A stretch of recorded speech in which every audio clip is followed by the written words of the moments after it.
As compare to my college science college یا government college Gujranwala کہ جو بھی آئے وہاں پر گورنمنٹ کالج اس کے دروازے کھلے ہیں کہ آئیں پلیز ہمارے پاس داخل ہو جائیں, ہم 2000 روپیہ سالانہ فیس لیتے ہیں. ایک بات تو یہ ہے وہ فیس بڑھنے کے بارے میں, مطلب لوگوں کے آنے کے حوالے سے, because quality is always attached with price. جی لیکن ڈاکٹر صاحب میں میرا خیال ہے کہ یہاں پہ مجھے ایک آرگیومنٹ دے دینا چاہیے بطور میزبان کے شو کے. کیا پاکستان میں صرف اتنے ہی لوگوں نے اتنے نمبر حاصل کیے تھے, اعلیٰ نمبر 972 73 74 کہ جتنے جی سی یو میں داخل ہو گئے؟ میرا خیال ہے کہ وہ تعداد بہت بڑی ہے. جی تو لہٰذا جی لیکن پھر بھی میں اپنی جگہ پر یہ کہوں گا کہ ایف سی کالج میں بھی آپ دیکھیں مہنگے تعلیم کے اداروں میں لوگ پہلے جاتے ہیں پھر ہمارے پاس آتے ہیں جو سستی تعلیم دیتے ہیں. جہاں تک نوکریوں کے تحفظ کا تعلق ہے, یہ اگر آپ یہ جو رولز آف بزنس ہے یہ جو اس کے بنے ہیں 2010 کے اس کو پڑھ لیں, نوکریوں کو اس کے تحت پورا تحفظ حاصل ہے, پورا تحفظ حاصل ہے کہ کسی کو بھی اس طرح کوئی بھی بی او جی اس طرح نہیں نکال سکتا. اور وہ جو secretary regulation secretary higher education اس میں شامل کیے گئے ہیں بی او جی میں, وہ اسی لیے ہیں کہ وہ پروسیجر پورا اس کے لیے یہ نہیں کہ کوئی کان سے پکڑ کر نکال سکے. اور تیسری بات جو اس کے حوالے سے میں یہ گزارش کروں ریکروٹمنٹ کے حوالے سے کہ ابھی بھی دیکھیں شیخ صاحب کو یاد ہے کہ میرا خیال ہے شیخ صاحب 3 ماہ پہلے پبلک سروس کمیشن نے ویکینسیز اناؤنس کی ہیں اور ابھی تک پروسیس اس کا چل رہا ہے. مارچ لاسٹ ڈیٹ تھی, 7 ماہ ہو گئے. تو ابھی دیکھیں ابھی کب انٹرویوز ہوں گے, یعنی ایک سیشن نکل جائے گا. جبکہ لوکل اگر آپ نے کرنے ہیں تو ہر یونیورسٹی کا اپنا ایک سلیکشن بورڈ ہے. وہ جو بات ابھی کی کہ ہو سکتا ہے لیکن آپ اس میں بہت زیادہ فیئرنیس ضرور اس کو فالو کرنے پڑتی ہے ادارے کو. جی راج صاحب, اس کی خالی وجہ مینیجریل چینج ہی نہیں ہے, اس کی اور بھی بہت سی وجوہات ہیں. مثلا ایک بڑی وجہ یہ ہوئی کہ جب آپ نے یونیورسٹیوں کو اٹانومس باڈیز بنایا, جی سی او کو بنایا, آپ نے ایف سی کو دے دیا, تو اس سے ایک 4 سال کے کورس کا اجرا ہوا. یہ آنرس کے ساتھ ایم ایس سی یا ایم اے کے برابر ہو گیا. اب جو ہمارے کالجز تھے جو 2 سالوں میں بی اے اور اس کے بعد وہ کروا رہے تھے, ان کی طرف پہلے تو انرولمنٹ کی ٹرینڈ کم ہوا, لوگوں کا جانا ان کالجز میں کم ہو گیا. یہاں بچوں کی تعداد کم ہونا شروع ہو گئی کیونکہ ان کے مقابلے میں جو کورس آپ دے رہے تھے 4 سالہ کورس جو ٹیئر بنا ہوا تھا کہ 4 سال کے لیے آپ نے ڈگری دینی ہے ایم اے یا ایم ایس سی کی, اس کی طرف دباؤ تھا. یہ کالجز اس وقت ہمارے پاس جو ٹوٹل کالجز ہیں پنجاب میں یہ 460 ہیں. ان میں سے صرف 26 کالجز کو ہم نے پہلی مرحلے پہ بی او جی کے نیچے لے کے گئے. ایک تو یہ اس سے آپ اندازہ کریں کہ تقریباً 60 سے 70% بچے اگر ایف اے اور ایف ایس سی کو کلیئر کرتے ہیں, جو 60 اور 70% بچے, ان میں سے صرف 40 اور 30 اور 40 کے درمیان بچے جاتے ہیں بی اے اور بی ایس سی میں. یہ سارا ڈراپ آؤٹ ہو رہا تھا, جو گورنمنٹ کالجوں کا ڈراپ آؤٹ تھا یہ, کیونکہ یہ بچے جو آگے پڑھنا چاہتے تھے یہ دوسرے کالجوں میں چلے جاتے تھے, ان میں جاتے نہیں تھے. وجہ یہ ہے کہ مارکیٹ بیسڈ ایجوکیشن نہیں تھی وہاں. جی اگلا سوال لیتے ہیں. جی میرا راجہ انور صاحب سے کوشچن ہے کہ 1960 کے جو آرڈیننس میں جو ہے وہ بی او جی کو کوئی بھی پراپرٹی سیل کر سکتا ہے, اور 18th امینڈمنٹ میں جس سے جو ہے نا وہ پروٹیکشن بھی دی گئی ہے. تو کیا یہ ایک ٹوٹلی نان گورنمنٹ آرگنائزیشن ہے اور یہ آئی ایم ایف کی وہاں پر اس کو کیا گیا ہے؟ اس سوال کا جواب دیتے ہیں لیکن ابھی وقت ہوا ایک بریک کا. آپ دیکھتے رہیے بدلتا پاکستان.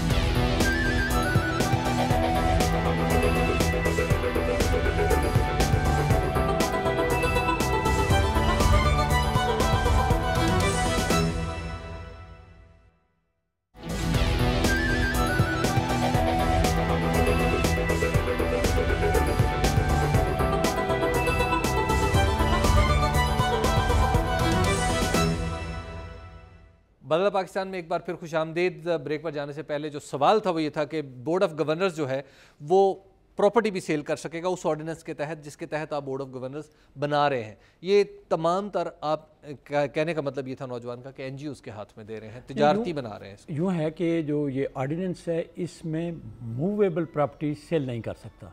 اموویبل کوئی پرانی کار اگر بچی ہوئی ہے اس کالج میں, اس کو بیچنے کی بجائے اگر یہ لکھ دیا جائے کہ اسے میوزیم میں رکھ دیا جائے گا تو پھر تو کوئی مناسب کام نہیں ہوگا. اموویبل پراپرٹی جو اس جگہ کی ہے ہو سکتی ہے. آج تک کوئی مثال نہیں ہے جی کہ کسی جگہ پہ کوئی موویبل پراپرٹی, بلکہ سپریم کورٹ کا ڈیسیژن میں ایک دیکھ رہا تھا, ہماری ایک اسکول کی جگہ پہ قبضہ کر لیا اور اس کے بعد انہوں نے کہا اس کو پارک بناتے ہیں. سپریم کورٹ کا ایک ڈیسیژن ہے کہ کوئی بھی اسکول کی پراپرٹی کوئی بھی ادارہ کسی صورت میں لے ہی نہیں سکتا. زاہد صاحب میں رائے صاحب کی خدمت میں وہ آرڈیننس پیش کرنا چاہتا ہوں وہ آرڈیننس موجود ہے، اور کل رانا ثناء اللہ صاحب انہوں نے تسلیم کیا کہ اس آرڈیننس کے تحت یہ بالکل اختیار موجود ہے کہ کوئی پراپرٹی کو سیل کرے یا خریدے، آپ روک نہیں سکتے. آپ کے یہ جو بزنس رولز ہیں وہ اس آرڈیننس کو، جس کو کہ آئینی پروٹیکشن حاصل ہے، اس کو صوبائی اسمبلی نہیں قومی اسمبلی ختم کر سکتی ہے. اس کا مطلب ہے حافظ صاحب جو کہہ رہے ہیں تعلیم کا نظام بہترین خوبصورت چل رہا ہے، کوئی ضرورت نہیں ہے ہمیں، ٹیچرز کی حاضری موجود ہے، ہم فسٹ آ رہے ہیں، ہمیں کوئی اگر تکلیف ہے تو صرف یہ ہمارے گریڈ اوپر ہو جانے چاہیے، ہماری پینشن ٹھیک ہونی چاہیے، ہماری اصلاح ٹھیک ہونی چاہیے، وہ بھی لازم ہے. لیکن اگر کہیں خامی ہے تو یہ ہے. اور دوسری خامی ہے اگر کہیں تو وہ یہ ہے کہ جہاں کہیں باز پرس ہے وہ نہیں ہونی چاہیے. یعنی کسی صورت میں نہ بی او جی کو یہ پاور ہونی چاہیے، نہ سیکٹری ایجوکیشن کو ہونی چاہیے، نہ پرنسپل کو ہونی چاہیے کہ وہ باز پرس کر سکے درجہ چارم کے ملازم سے بھی. اگر سب کچھ ٹھیک ہے تو پھر ماشاءاللہ پانی پیتے ہیں اور چلے جاتے ہیں. اگر سب کچھ ٹھیک نہیں ہے، very well said and logically, اور اگر سب کچھ ٹھیک نہیں ہے تو میں آپ کو صرف ایک مثال دیتا ہوں کہ ابھی پلیز اس وقت جو آپ نے کالجز کو بی او جی میں بھیجا ہے، ان کی ٹوٹل انرولمنٹ تھرڈ ایئر میں 22,000 کوئی 717 کے قریب تھی. اس دفعہ جو ان کی آئی ہے تھرڈ ایئر میں انرولمنٹ کے جو پروسپیکٹس ان کے پاس واپس گئے ہیں وہ 37,000 سے زیادہ ہیں. اس وقت جو میں اگر آپ کو پڑھ کے یہ اگر ٹائم نہیں ہے سنا سکوں کہ جو سائنسز کی طرف ٹرینڈ گیا ہے، سائنسز یہاں لگے ہیں جس میں آئی ٹی ہے، سائنسز ہیں، میتھ ہے، اور وہ سبجیکٹ جن کی مارکیٹ میں کل ڈیمانڈ ہے. بچے ہم کیا پیدا کر رہے ہیں، یعنی 70% ہم پیدا کر رہے ہیں پنجابی میں ایم اے، اردو میں ایم اے. کوئی نہیں، میں خود اردو لکھنے والا آدمی ہوں، مجھے اچھا لگتا ہے اردو اچھا لکھنے والا بھی، پر لازم ضرورت کہیں انڈسٹری کام کی ہے کہ ہم دوسرے شعبوں میں بھی کریں. ایک اور سوال ہے، میں یہ عرض کرتا ہوں کہ آپ انگلینڈ کی بات کرتے ہیں، وہاں 9,187 لوگ ایسے ہیں جو وزیر اعظم سے زیادہ تنخواہ لیتے ہیں، اور ان میں ڈاکٹرز اور اساتذہ کرام موجود ہیں. پاکستان میں کیا ہو رہا ہے، ٹیچر کو بدمعاش، لفنگا اور آوارہ کہا جا رہا ہے. وہاں پر تعلیم فری دی جا رہی ہے، پاکستان میں فیسوں میں اضافے کا گراف جو ہے وہ رک ہی نہیں رہا.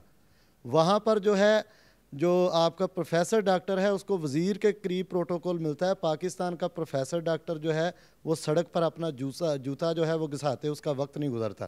کمپیریزن کرنا ہے تو پھر ہر طرف کریں. ویسے عباس صاحب یہ ہمارے ہاں کچھ زیادہ ٹرینڈ نہیں ہے کہ باہر سے جو کچھ بھی آ رہا ہے ہم اس کو منوان قبول کر لیں؟ بات یہ ہے کہ اس میں اگر ہم، اور میں بالکل اس میں مجھے کہنے میں آر نہیں ہے کہ وہی بات کہ یہ جلد بازی میں اور یہ سارا کچھ، لیکن اب یہ کہنا کہ جی یہ آئی ایم ایف ہے، یہ فلانا ہے، یہ بھئی تو آپ آئی ایم ایف سے نہ لیں، چین سے لے لیں. مطلب ہے جی آپ کہیں جی کہ چینی نظام بہت اچھا ہے تو وہ سارا اٹھا کے لے آئیں، جس طرح کا وہ کام ہے، جو ان کا معیار ہے، ان کا معیار بھی امریکہ اور انگلینڈ سے اب آج کم نہیں ہے، وہ کر لیں. ڈاکٹر صاحب ابھی مجھے کچھ دن پہلے پرویز رشید صاحب ہیں مسلم لیگ نواز کے بڑے، اور آپ تو انہیں جانتے ہوں گے، ایک دن وہ کہنے لگے کہ اگر مجھے دوبارہ وقت ملے اور چوائس ملے تو میں استاد بننا پسند کروں گا. کیا استاد کے ساتھ واقعی اتنا برا سلوک ہو رہا ہے کہ اس کو ایک سیاسی مسئلہ بنا کر پیش کیا جائے؟ میرا خیال ہے کہ اللہ ماشاءاللہ ہمارے اساتذہ بہت سے ایسے ہیں جو واقعی استاد کہلانے کے قابل نہیں ہیں. اب ان کو بھی اسی لائن میں لایا جائے. میں استاد کے طور پر میں اپنی تنخواہ سے، اپنے مراد سے مطمئن ہوں الحمدللہ. اطمینان کی کوئی حد نہیں ہوتی، آپ جتنا آگے بڑھاتے جائیں. صرف یہ ہے کہ آپ کے اندر کی چیز کیا کہتی ہے. اگر ہم اپنی ڈیوٹی پوری کریں، اگر ہم حبیب صاحب اپنے ڈیوٹی آج کے دوران ٹیوشن نہ پڑھائیں. جب میں نے جوائن کیا تو اس وقت استاد کی کہیں پر حاضری نہیں لگتی تھی.